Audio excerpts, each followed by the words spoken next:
What up friends, today we'll be looking at Mayan Blue Genuine.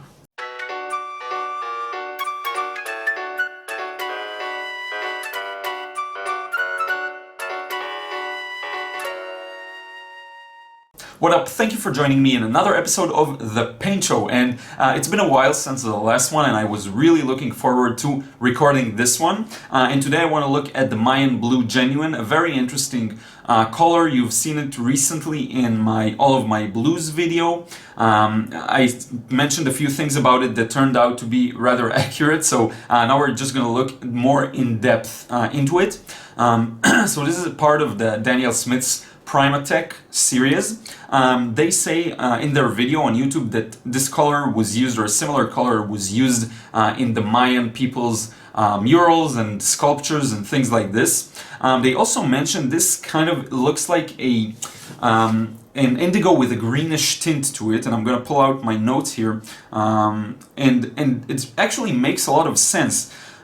Because it does explain first off the similarity to indigo that I showed in all of my blues video, but another thing is that if it has green in it, it has a bit of yellow in it as well, so what I want to do is later on try to look at it as a part of a primary trial. So first we're going to have a demo just showing the color in its own right with different values. And then I want to show some combinations with other primary colors, and I'm really curious to see what this is going to look like.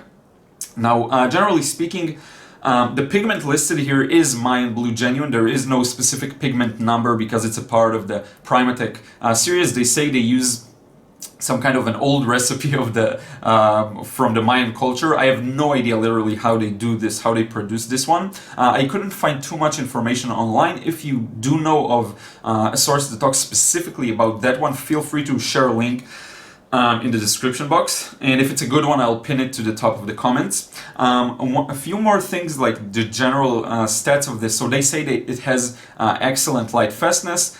This one has a level 2, so it's not a level 1 but or 3. I don't even remember what the scale is like, but 2 is good, so that's okay. There's no need to worry about that too much. It is granulating. It actually has beautiful granulations, as you will soon see. It's transparent, it's semi-staining, it's non-staining, I believe. It is non-staining, indeed. And yeah, this is it in terms of just the... Oh yeah, and it's also a Series 3 paint, so it could be a little more expensive. So this is all there is to just talk about it. The next thing I want to do is to change the angle and do a little drawing and painting with it. Again, showing just this color. And later on we will do one that shows the combinations with other primaries. Okay, so I'm going to change the angle and we're going to get started.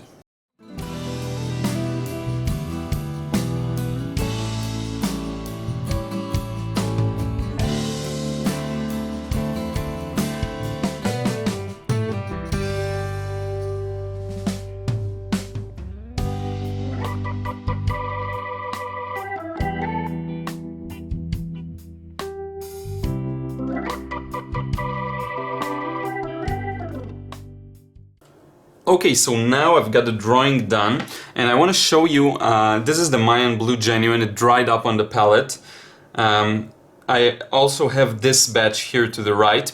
This was leftovers because what happened was, as soon as I opened that tube, all the color just spilled outside, and I wasn't expecting that. But sometimes that can happen with certain colors, certain pigments. But now is a good chance to see how well it re-wets, actually. So it seems like it's not that hard to produce, or maybe to re-wet it, because I do know that some Primatek colors have this kind of issue to them. So what I'm going to do now is just create a bit of color here, a bit of a batch, and I want to leave some parts completely white, highlighted.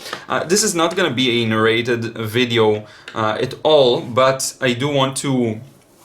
I mean, I don't plan for it to be a full painting process necessarily, but I will try and show you some of the way the color looks And then we can maybe put some of the process on time-lapse. Maybe I can even release this as a step-by-step video, or maybe I'll just change my mind completely and we will do this full painting process. But in any case, now I want to get the skies in. I'll start with that, and I'm gonna negative paint around some of the shapes of the actual pyramid that are in the light. So light comes from the left area, and what I want to do is just fill in the skies. It's not too strong of a wash. What I'm doing here, I'm actually using the back side of a cold pressed Saunders Waterford paper. So it has a sort of a very mild texture to it that you can probably barely see, and it feels more like hot pressed in that manner. So I'm gonna carefully paint around these areas. I don't have too much of an incline here at the moment, so the color doesn't necessarily flow downwards, but that's fine. You don't always need it too much. Now I'm gonna stop it somewhere around the approximate location of the horizon line here, and here I'm just gonna pull it downwards. Now this part is gonna be in the shadow, and we're gonna have an interesting effect here of having the sky be lighter than the part of than the shadowy area, but darker than the left area that's more well lit. Okay, so I'm just gonna get it here, and this is basically, I'm gonna do it in monochromatically.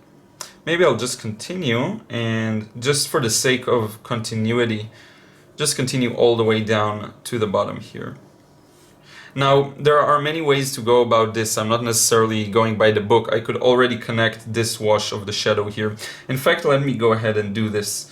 Perhaps it will make the final result a little more even. So I will go ahead and do this, and then I'll come back with another wash for the darker dark. So it's not the final one, definitely.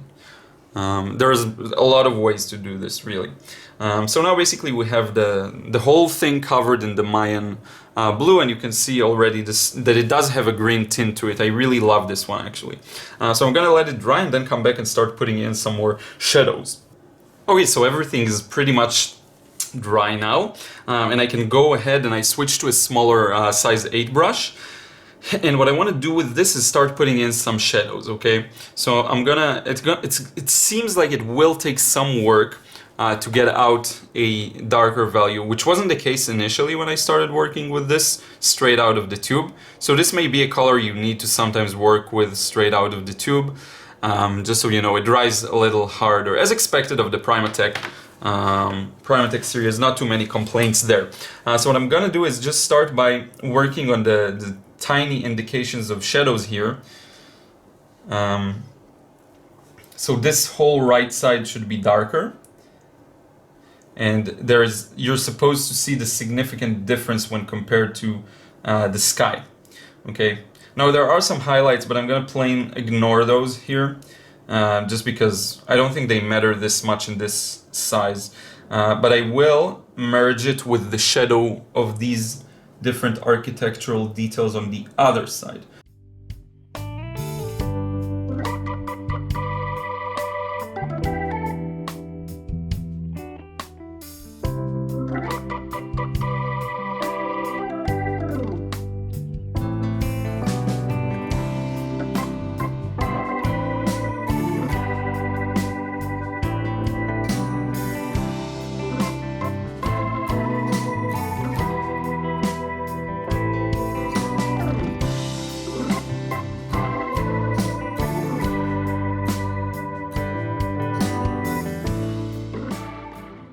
By the way, I think I will put timestamps in the description box, so if you want to skip the painting process and go straight maybe to the experiment of mixing these with two other primaries, with the reds and yellows, then you can probably look at the description box and find the timestamp, and then you can just click it and it will take you immediately to what you want to see.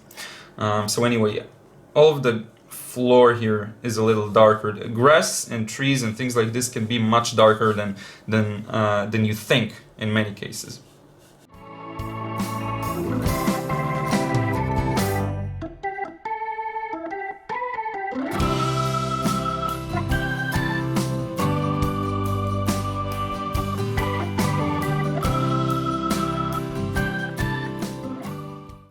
Now this part is much darker, and I really don't even have to wait until everything dries. I can just get that in because it doesn't touch anything really, and I'll just have to be careful here. So I'm gonna put it here. And this is, by the way, a great exercise, I think, in just mono painting.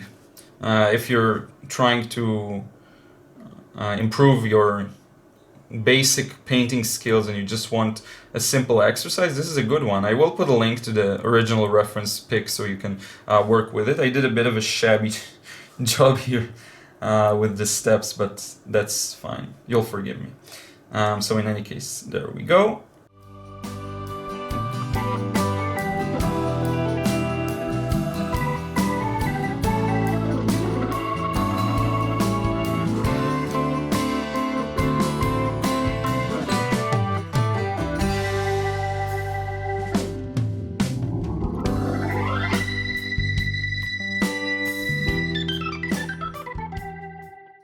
And here's a really quick kind of rough sketch of what this would look like.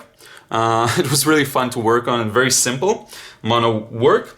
Next up I'm gonna rearrange some stuff, and we'll try and use this as a primary and see what happens when it's mixed with reds and I forgot how to talk today, sorry, with reds and yellows.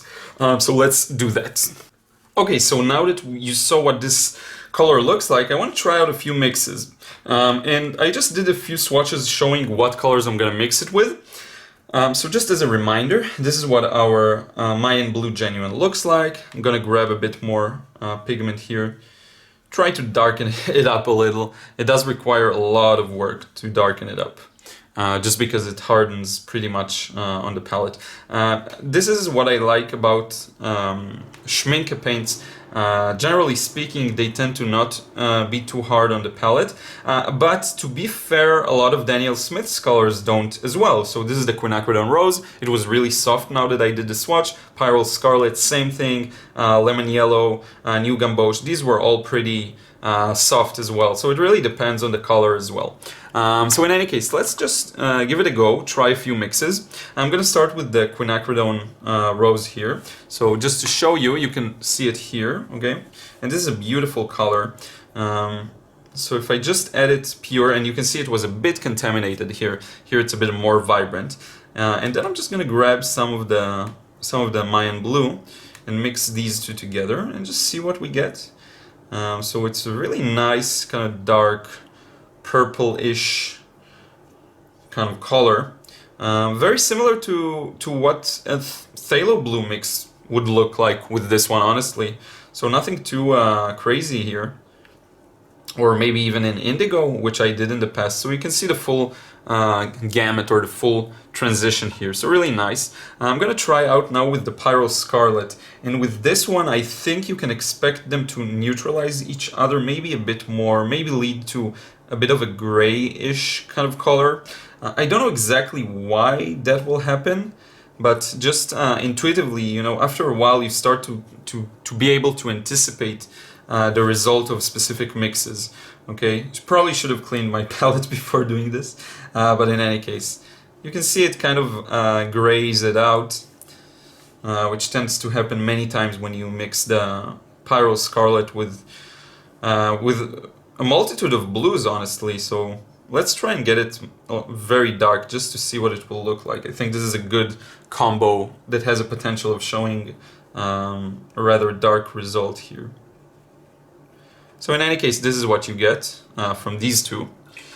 Pretty gray. I think it could be nice maybe to represent metal that's been rotting, or, you know, things like this. In any case, now I'm gonna try out the two yellows. So we have the warmer, the cooler kind of lemon yellow. I'm gonna just put it here in the mixture together with this. Because this is Daniel Smith's Mayan Blue, I figured it would only make sense to use Daniel Smith colors here. So the yellow is already contaminated, by the way. Here I already put it in the Mayan Blue, but if you want to see what it would look like without it, once again, just for that left side of the spectrum, then something like this.